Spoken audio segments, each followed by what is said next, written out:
2 all-new scary Dogman stories, beginning with Scary Werewolf is My Friend. Dear Scary Stories NYC, I'm writing to complain to you about your terrible portrayal of the Dogman species on your channel. Yes, they do look scary, but they're big teddy bears.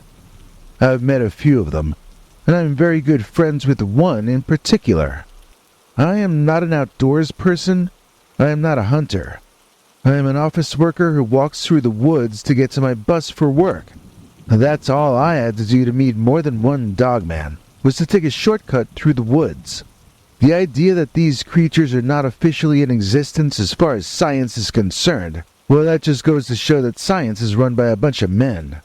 All the women in my neighborhood know the Dogman is real. None of the men believe us, though. I suppose the men are just not interesting enough for these creatures to reveal themselves to. I like to call the one I am closest with Rex, because someone told me that means king. That's Rex. He's like king of the jungle. Except we don't have jungle this far north. We have forest. So I guess he's king of the forest. He's taller than the football players I used to date, and he's taller than the basketball player my sister used to date. Not that I want to date him, of course. That wouldn't really be possible since he's not a guy. At least I don't think he is. One of my girlfriends thinks that he's really a werewolf, but he's ugly in his human form, and that's why he only shows himself to me as a wolfman. I don't know, I think he's really some kind of a big doggy. He acts like a dog more than he acts like a man. Actually, now that I think about it, I guess dogs and men all act the same toward me. They're always super friendly, so I tend to like them back. I like ugly guys too, although I guess I have only dated athletic kinds of fellas. And popular guys too.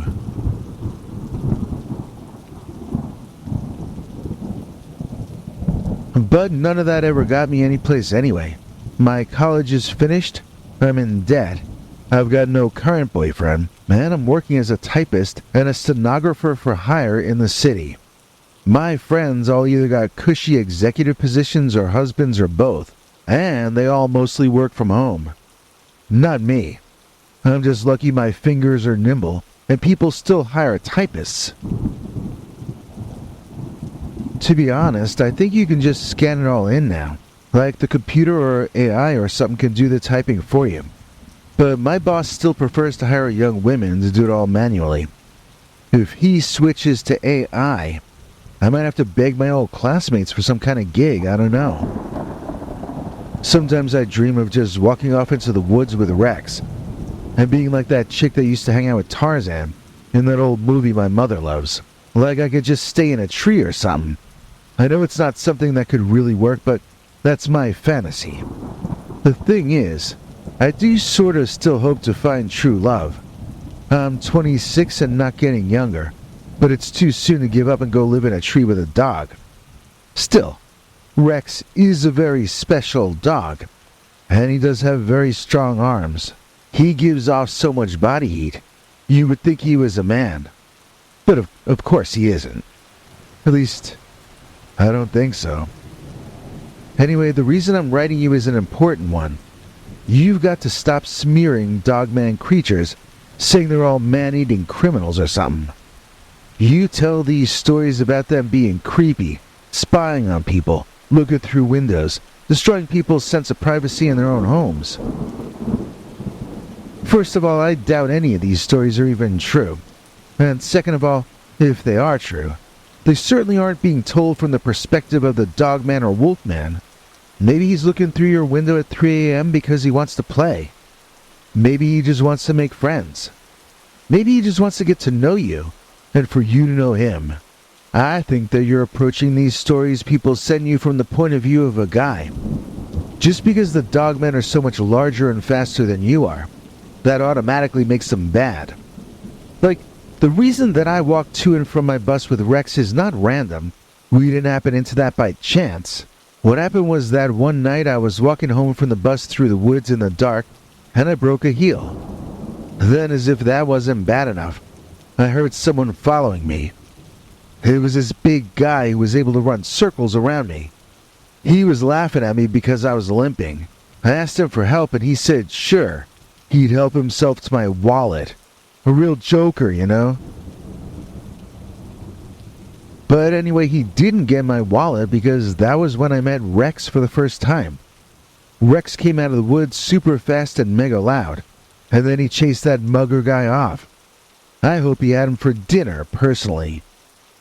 Anyway, I was able to hobble home after that and soak my feet. The next day I went to work in sneakers because I was too hurting from the night before.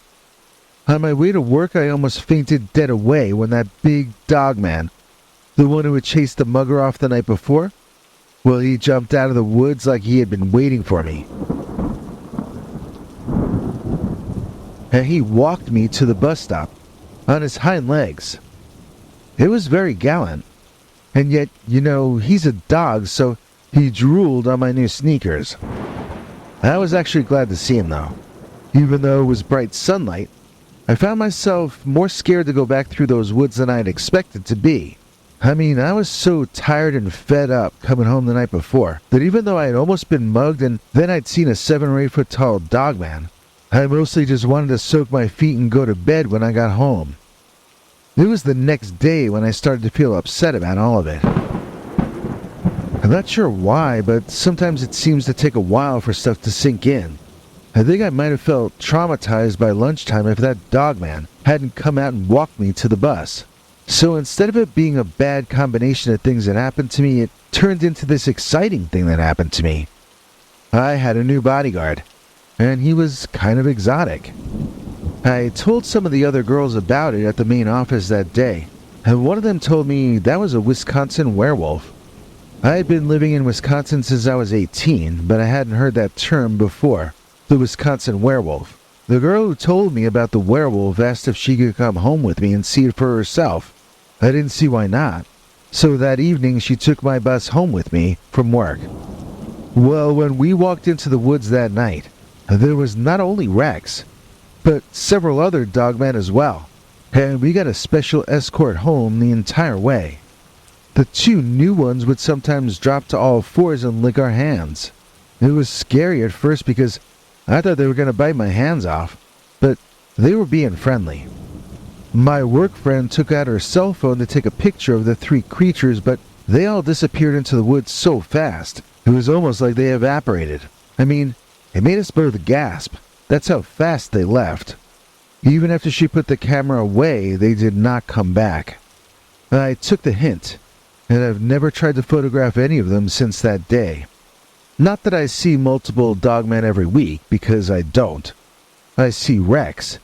But if I bring a girlfriend with me, then Rex might bring a friend or 2 or 3 with him.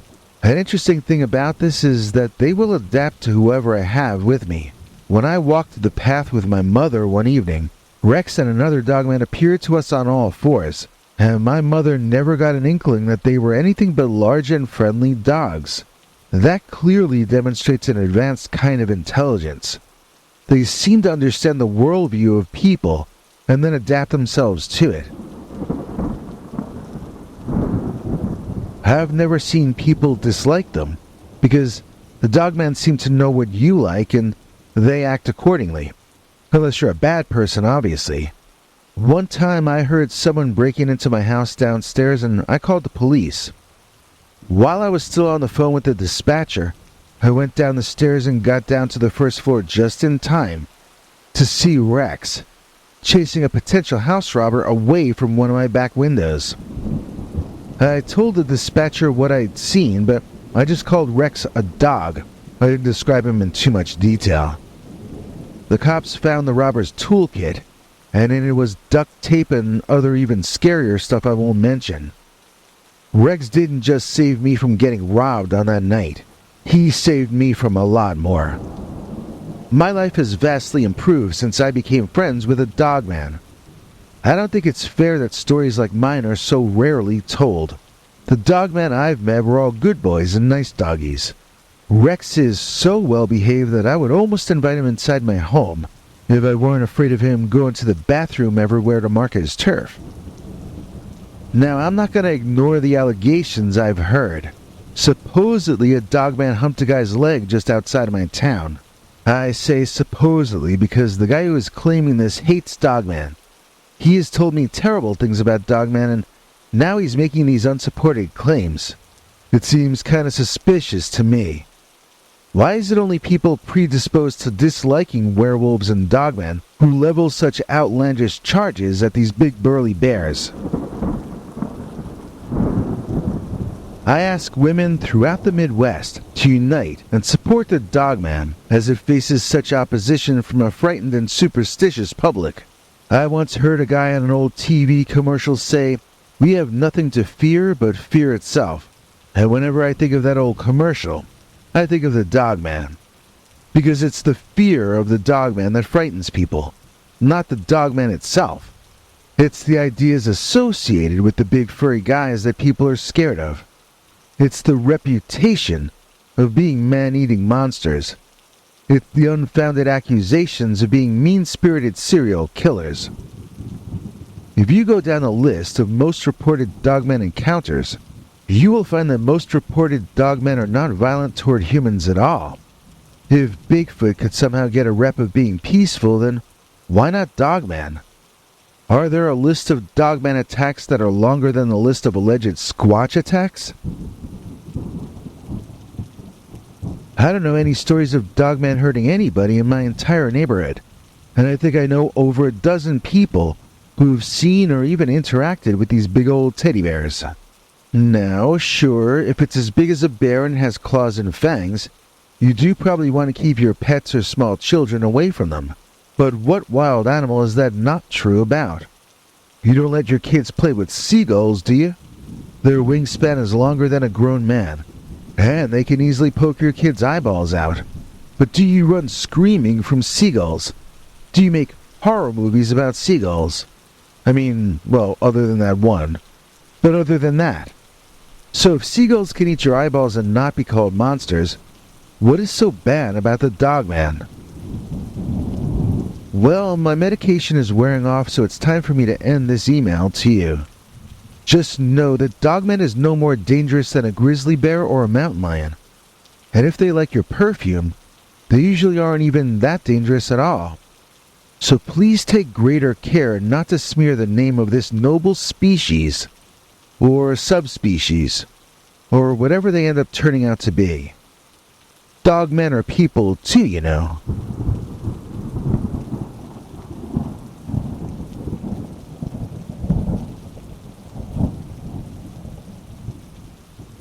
Baby Werewolf is my friend. Dear Scary Stories NYC, I like your channel because you don't only have stories about dogmen that are scary, but also nice dogmen or baby dogmen and sometimes even other kinds of monsters too.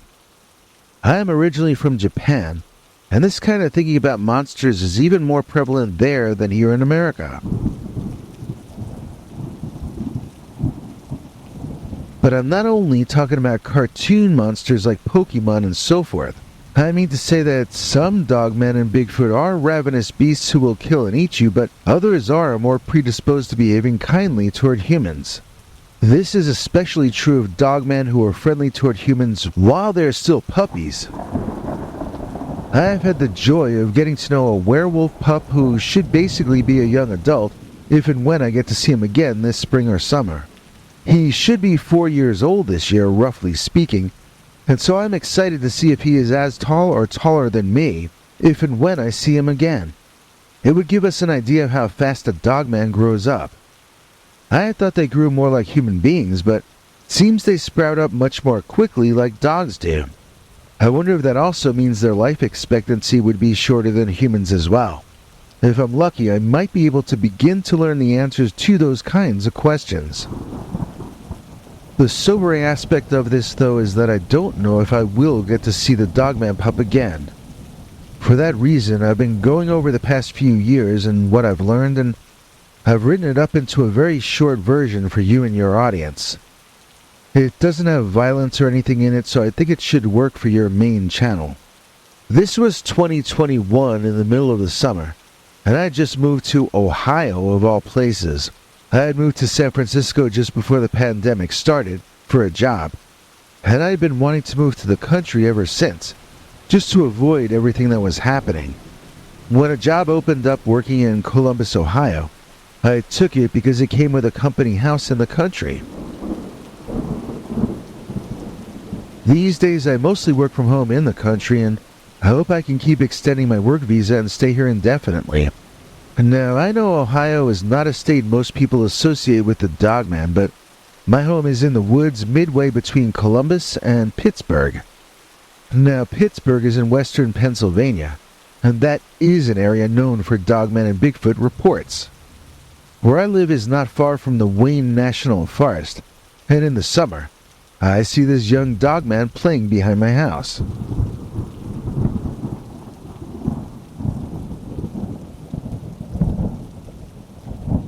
The first time I saw him, he was a puppy.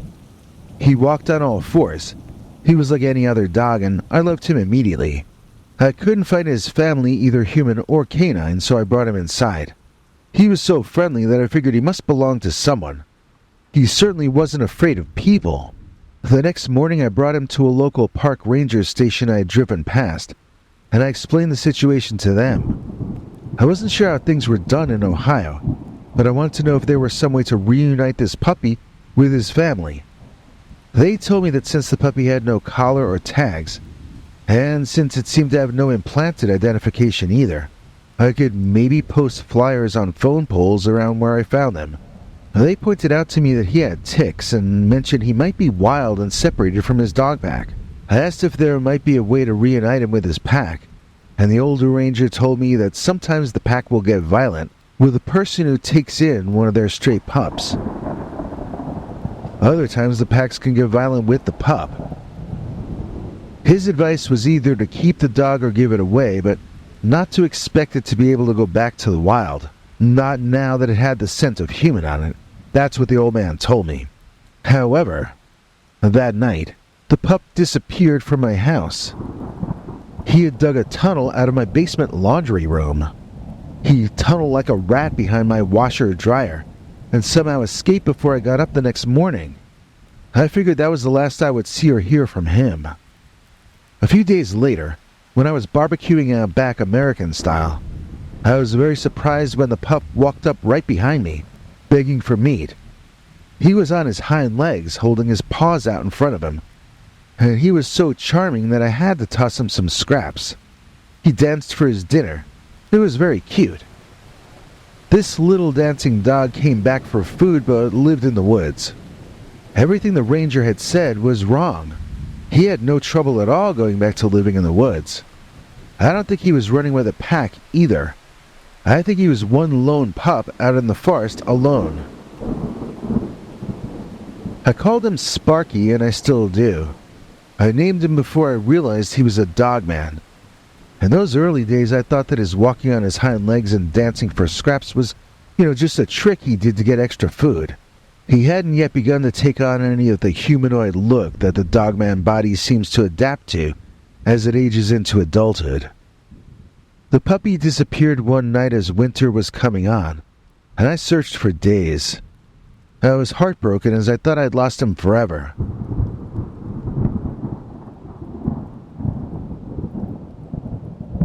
However, on the first warm day of spring, Sparky came home for the summer. Now that I think back on it, I don't think I noticed in his second year that he was a Dogman either, but he was walking upright half the time. I just called it his little trick. I didn't think too much about it. When Sparky left again that winter, I was sad, but I only searched around half-heartedly. I don't know if he goes somewhere to hibernate or if he walks south for the winter or what, but I know he will come back in the spring, and I just have to miss him until then. Last spring, when Sparky returned, he was 5 feet tall when standing up on his hind legs. He was standing up nearly all the time by then. His paws had developed into these sort of short-fingered hands, and he had figured out how to turn doorknobs and open the refrigerator. Give an intelligent dog a digit that functions like a thumb, and scary things start to happen. It was like I had a roommate more than a pet dog. I don't really know for certain if he's going to come back in spring of 2024 or not. If he does, will he be taller than I am? I'm a little nervous about it. At the same time, I'm trying to brace myself in case he doesn't come back at all. Maybe he's off with a new family by now, I don't know. I hope he will continue to consider me his friend, because I've spent the past 3 years very proud to be able to say that. Baby Werewolf is my friend.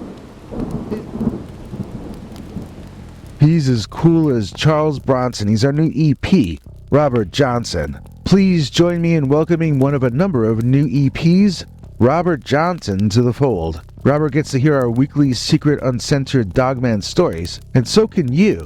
Here to explain how is our international TV spokesmongrel, Henry Lee Dogman. Hank? Thanks, Biggie. And thanks to all of you for watching this far. If you liked it, please click like. If you'd like to see more of our work, please subscribe.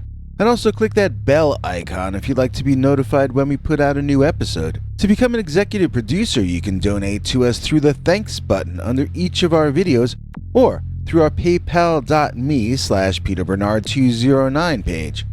To receive cool perks like secret uncensored Dogman episodes far too wild to ever run on this channel, you can become a YouTube channel member by clicking the join button. Or join our PayPal subscribers club at peterbernard.com. Joining either at the $3 a month level or above gets you access to our over 25 hours of secret uncensored Dogman stories available nowhere else. Do you have a scary story about Dogman or some other kind of high strangeness that happened to you? Let us know by emailing us at scarystoriesnyc@gmail.com or by leaving us a voicemail message at 804-LA-SCARY. You may need to call back on that when it cuts off after I think 3 minutes. And if you don't want to do any of that stuff, thank you for simply watching to the end. Good night, and have a scary tomorrow.